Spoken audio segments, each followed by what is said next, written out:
itu dibangun. Sedikit mengulas tentang Sirah Nabawi yang disampaikan oleh santri atas nama Aditya Khairul Anam, Khairul Adam. Tadi temanya apa? Perjanjian Hudaybiyah dan perang Mu'tah. Tapi kalau jujur mulai itu toh kan saya tak karepke itu kamu menceritakan mulai perjanjian Hudaybiyah sampai perang Mu'tah itu terjadi apa saja. Dan kamu jujur mulai perang apa? Perjanjian Hudaybiyah terus perang Mu'tah. Begini, suatu saat Nabi Muhammad SAW dan para sahabat ini berencana untuk naik haji. Kalau haji berarti di kota mana? Di kota Makkah. Dan Nabi bertempat tinggal di mana? Madinah. Berarti beliau berjalan Madinah itu sebelah utara, dari utara menuju selatan. Begini jalurnya kalau di peta. Mendengar rombongan Rasulullah akan pergi haji, orang-orang Quraisy ini bersiap untuk menghadang, mempersiapkan senjata lengkap, sedangkan Nabi dan sahabatnya tidak membawa apa-apa. Dia hanya membawa perlengkapan untuk berangkat haji. Setelah sampai berapa kilometer dari kota Mekah, Nabi mengutus Utsman bin Affan. Apa alasannya? Kenapa kok Utsman bin Affan ke orang Umar? Alasannya karena Utsman bin Affan satu, masih mempunyai kerabat sing akeh, isih mempunyai dulur yang banyak di kota Mekah. Nabi yakin sahabat-sahabatnya Utsman terus keluarganya Utsman akan melindungi jika ada yang berbuat buruk kepada Utsman bin Affan. Karena di antara Mekah dan Madinah pada waktu itu perang terus itu. Alasan yang kedua, Utsman bin Affan itu orangnya lembut, baik hati, jadi diewoi wong. Jadi orang-orang itu nek arep berbuat jahat kepada Utsman nanti ewoh, karena orangnya baik, dermawan. Akhirnya Utsman bin Affan diperintah untuk berangkat sendirian menuju ke Mekah. Apa tujuannya? Ingin menyampaikan kepada orang Mekah, menyampaikan kepada pembesar-pembesar tokoh-tokoh Mekah, mengatakan bahwa kami beserta Nabi morong Mekah ini tidak ada niat buruk. Kami tidak akan memerangi kalian. Kami hanya ingin beribadah saja. Begitu. Tapi diralah 1 hari, 2 hari, 3 hari orang mulai. Akhirnya muncul berita yang tidak sedap. Muncul bahwa Utsman telah disiksa, Utsman telah dibunuh dan lain sebagainya. Padahal tidak. Utsman di Mekah itu baik-baik saja. Kenapa kok lama?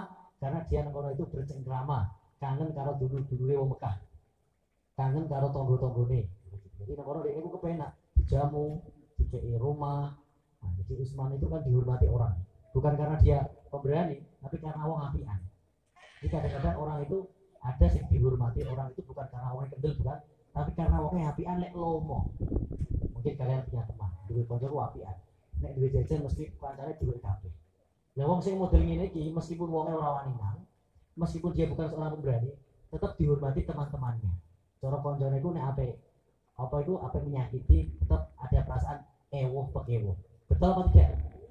Kalau ada yang seperti itu adalah ciri-ciri dari Utsman bin Affan. Wonge gak tukaran gak.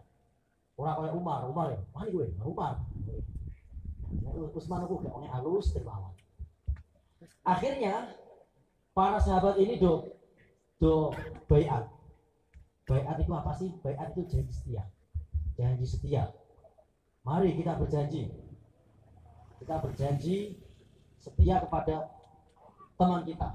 Kita berjanji akan melindungi Utsman. Kita berjanji akan bersama Nabi. Dan kita berjanji tidak akan pulang ke Madinah sebelum Utsman kembali ke tengah-tengah kita. Apapun yang terjadi. Meskipun kita belum siap senjata, meskipun kita jumlahnya tidak seberapa, kita di sini tidak persiapan untuk perang, tapi Utsman adalah bagian dari kita. Tapi Utsman adalah sahabat kita. Tapi Utsman adalah orang yang selalu ada di saat kita suka dan duka. Maka kita berjanji atas nama sahabat kita Utsman, kita tidak akan pergi dari sini sebelum Utsman kembali. Nah, berita ini terdengar di orang-orang Quraisy, dipertimbangkan meneh. Jadi kalau sempat terjadi hal yang tidak diinginkan bagaimana? Sebab wong Quraisy itu sudah berkosong-kosong kalah. Perang Uhud, perang apa itu jenenge? Badar kalah 1-0. Perang Uhud hampir menang tapi akhirnya 2-2 sama berarti. Perang Khandaq 10-0 kalah. Jelas. Perang-perang yang lain kalah semua. Akhirnya dia mikir, iki kok nek diterus-terusno, wong Islam sing kon gone Madinah do moro kabeh, terus do nyerbu kota Mekah, apa yang akan kita perbuat? Wis Utsman kok nek ndamul, "Mas Utsman kowe lek balik nang tenda." Nabi itu membuat tenda. Terus mulai. Setelah pulang, Umar itu kan keras. Nabi, ayo kita tetap piye carane wong kon omah itu kita niat untuk haji, kita harus tetap memasuki kota Mekah. Kalau orang Quraisy berani macam-macam dengan kita sikat saja. Kata Umar. Tapi Nabi kan tenang, kita pulang ke Madinah dulu. Umar ngengkel terus, bosan ngaji Nabi. Oh, begitu dengan orang Quraisy. Wes nek mani bermisan wali tenan, ora apa-apa. Kita tetap haji, wong niate apa-apa kok. Umar sabar, kita pulang ke Madinah. Akhirnya Umar ya wis, iki pun kula manut manut. Balik. Kenapa? Bukan karena Nabi takut dengan orang-orang Quraisy, bukan. Tapi Nabi itu mencari kemaslahatan. Jadi mencari maslahat untuk kebersamaan semuanya. Dan Nabi tidak jadi haji, pulang lagi. Waktu berlalu terus. Akhirnya suatu saat ancaman bagi umat Muslim tidak hanya datang dari orang-orang Quraisy, tetapi tanpa disangka-sangka ancaman bagi orang Islam itu datang dari luar, dari orang Romawi yang sangat kuat, yang pimpinannya itu terkenal dengan kekuatannya, yang namanya itu Heraklius. Dalam bahasa mitologi orang-orang Romawi disebut Hercules, digambarkan wong sing kuat, wong sing hebat, Heraklius. Iku wis mulai apa iku medeni wong Islam. Ibarat wong Islam itu liwat wilayah itu disebelah. Terus saya itu di belayar keliling. Padahal biyen-biyen tidak ada seperti itu. Akhirnya Nabi mulai merasa bahaya, iki wong Romawi terus bahaya iki. Pertama belayar sesuai itu ngeplaki wong iki. Akhirnya Nabi mengutus utusan untuk moron oleh raja Romawi. Untuk apa? Untuk membicarakan perdamaian. Apa yang dibicarakan secara baik-baik. Utusan dikirim ke sana. Setelah utusan dikirim ke sana, ternyata apa yang terjadi? Utusannya Kanjeng Nabi dibunuh. Innalillahi wa inna ilaihi raji'un.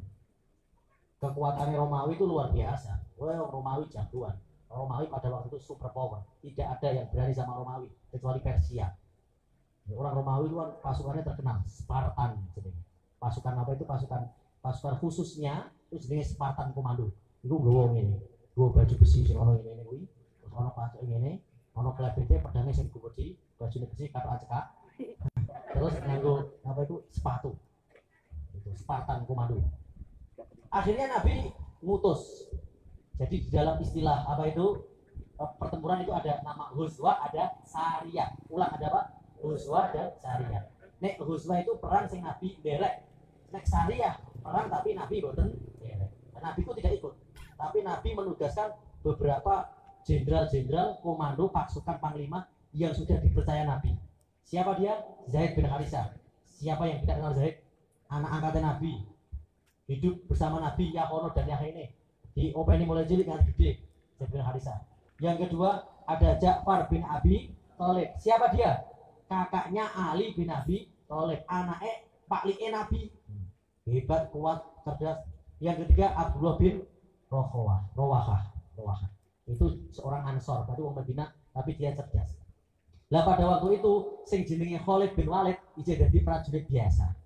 Dia adalah mu'alaf, baru saja masuk Islam. Hasilnya musuh bebuyutan.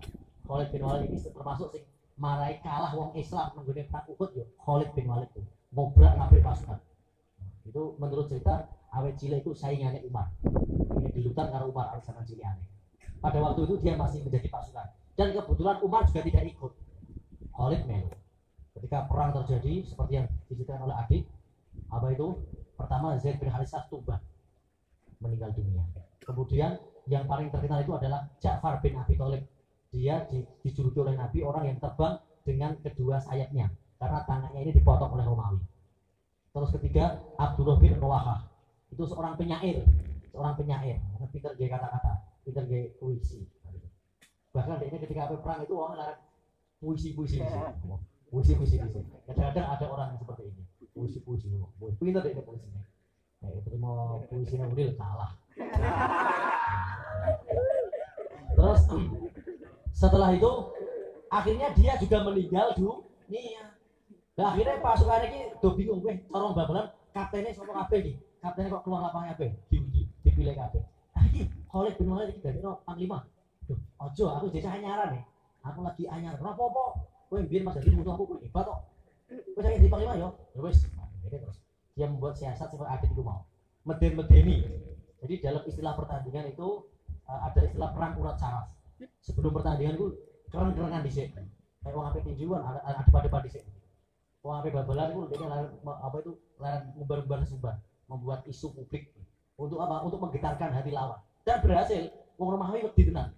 Wong Romawi mikir, iki ketoke pasukane anyar-anyar. Dhisik striker iku ketoke kon Eropa, saiki apa? Anu, kon Afrika iki. Go klambi putih iki. Ketoke iki ora ono pemain iku. Striker nek klambi putih iki ketoke berbulan Kamerun iki. Bareng sayapnya sayapnya di iya sayapnya ya akhirnya wong Romawi pangkling, akhirnya apa? Dia merasa takut soalnya dia orang-orang Romawi itu mengalami bagaimana kuatnya perlawanan orang Islam. Berapa tadi? 3.000 pasukan, misal 3.000 versus 20.000. Itu wong siji nglawan piro jan? Ketemu akalnya. Romawi itu pasukannya kuat, terus dia itu persenjataannya lengkap. Wong Islam bisa ngeramu-amuan. Allahu Akbar pasti dia. Fotonya mau kendel kok. Akhirnya wong Romawi mikir, wis mulai. Akhirnya Romawi mundur alon-alon ini. Mundur. Dijar wong Islam ora gelem budak. Nah, dibudak malah entek. Dibabat ngono, wong Islam aja beten-beten. Orang ayo. Lah ibarat seperti wis lah kae. Sebab iki mau tujuannya aja ngono. Wis begini mulai. Alhamdulillah. Jadi sepanjang sejarah ya, tidak ada orang yang sukses itu dari orang yang cengeng, enggak ada. Tidak ada orang yang sukses itu dari orang yang selalu dia tidak kuat dalam kehidupannya, tidak. Orang yang sukses adalah orang yang kuat. Orang yang sukses adalah orang yang mampu mengalahkan setiap nikmat dalam kehidupannya. Orang yang sukses adalah orang yang mampu menghadapi setiap permasalahan yang dihadapi. Coba kita refleksi sejenak. Nabi Muhammad itu tidak terlahirkan sebagai orang yang berfoya-foya, tidak. Nabi Muhammad itu meninggal dunia ayahnya sejak di usia umur berapa? Kandungan usia 2 bulan. Kemudian dilahirkan. Setelah dilahirkan meninggal dunia oleh ibunya. Nabi Muhammad pada waktu itu usia berapa? 6 tahun. Kemudian diasuh oleh kakeknya. Setelah itu juga meninggal dunia. Jadi tidak ada orang sukses itu tanpa ujian, tidak ada. Semua orang yang sukses itu orang yang kuat. Jadi orang yang lemah itu tidak begitu dibutuhkan dalam kehidupan ini. Ibarat taruh bal-balan genep-genepan belakang. Mereka yang berani berjuang, mereka yang berani berjerih payah, mereka yang berani memeras keringat, membanting tulang, mereka lah yang akan mengukir sejarahnya. Nah, kalian ini juga potensi, kalian ini masih muda semua. Kalian ini masih tunas. Tinggal cara bibit, ya, cara bibit. Ini bibit yang baik apa genep-genepan yang belum. Nah, bibit yang baik dia juga akan terus berkembang apapun yang terjadi. Kayak jagung itu nek ditaju, kan? Terus juga bibit diurugi apa? Apa dibiarkan? Apa tujuannya diurugi? Biar akarnya kuat. Gitu lah. Kalian juga seperti itu. Kalian bibit-bibit seperti ini untuk menjadi orang yang besar, kalian harus mampu mengalahkan setiap rintangan dalam kehidupan. Nah, rintangan orang itu masing-masing. Cobaan kepada setiap kalian itu masing-masing. Semuanya diuji. Tidak ada dunia ini yang tanpa ujian, tidak ada. Orang yang tanpa ujian satu wong edan, bebas wong edan, tanpa ujian. Setiap di mana-mana dia tertawa terus. Tapi kalau kalian masih sehat, kalian tetap akan menerima ujian. Coba ini sedikit aja. Coba kalian ngenong ini. Ini bisa sedikit membaca kepribadian dari kalian. Itu maksudnya ya. Coba sing jempolan kirine nang dhuwur angkat jari. Sing jempolan kirine nang dhuwur. Ora apa-apa. Sing jempolan kirine nang dhuwur angkat jari. Enggak apa-apa. Pokoknya ini ya, pokoknya kalian jujur. Ini enggak apa-apa. Sing jempolan kirine nang dhuwur siapa? Lumayan ya. Berarti liane jempolan kanan di atas ya. Orang yang jempolan kirinya di atas itu dia lebih banyak menggunakan otak kiri. Otak kiri itu apa? Teliti wong ya. Teliti, Tetapi itu kelebihannya atau lebih? Kekurangannya dia itu baperan.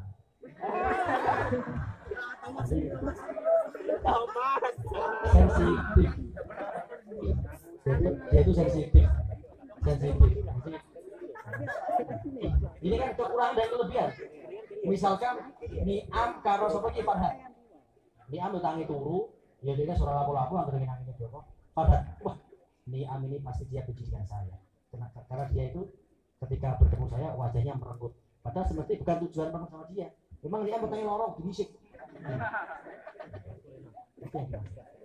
Nah, orang yang jemolan kanannya di atas itu otak kanannya lebih cenderung kuat. Orang yang seperti ini apa? Sembrono, orang teliti. Sembrono. Tetapi dengarkan. Tetapi kelebihannya dia lebih kuat. Dia itu enjoy saja. Wis cara wong lah pegarane. Bocah wireng, emang gue pikirin. Bocah penggane turu-turu, mata ada. Kamu itu apa? Kamu itu jelek. Kamu itu enggak berguna. Kamu itu apa kamu itu? Gak dipikir. Emangnya gue pikirin, tinggal turu beres. Itu kelebihannya. Dia lebih cuek. Nah, jadi meskipun terang-terangan dibully, jangan Niam dibully soto. Wah, Niam apa kamu? Enggak berguna. Misalnya. Niam, emangnya gue pikirin. Niam itu cenderung saya otak kanannya lebih. Tapi ya sembrono, kurang teliti. Nah, otak kiri teliti.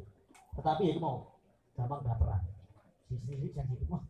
Ini pasti Isa ini pasti bikin karo aku. Ketara wong mau ketika lewat karo aku ini menengahi orang aku. Padahal karena dia enggak roh. Nah, ini adalah kekurangan dan kelebihan. Setiap manusia itu seperti itu.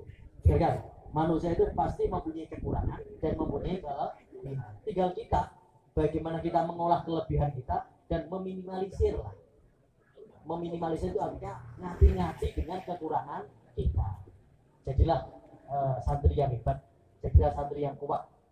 Jangan pernah sensitif dengan apapun. Jadi semua yang ada di dunia ini berjalan atas pimpin Allah semua. Kuatkan hati kalian, tetap menatap masa depan, jangan roko, jangan lemah.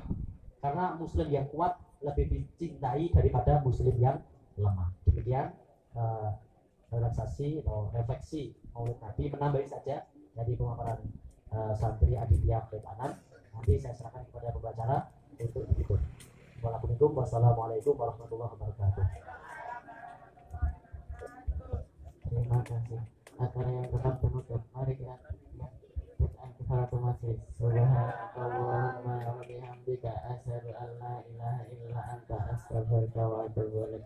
Wassalamualaikum warahmatullahi wabarakatuh.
Muhammad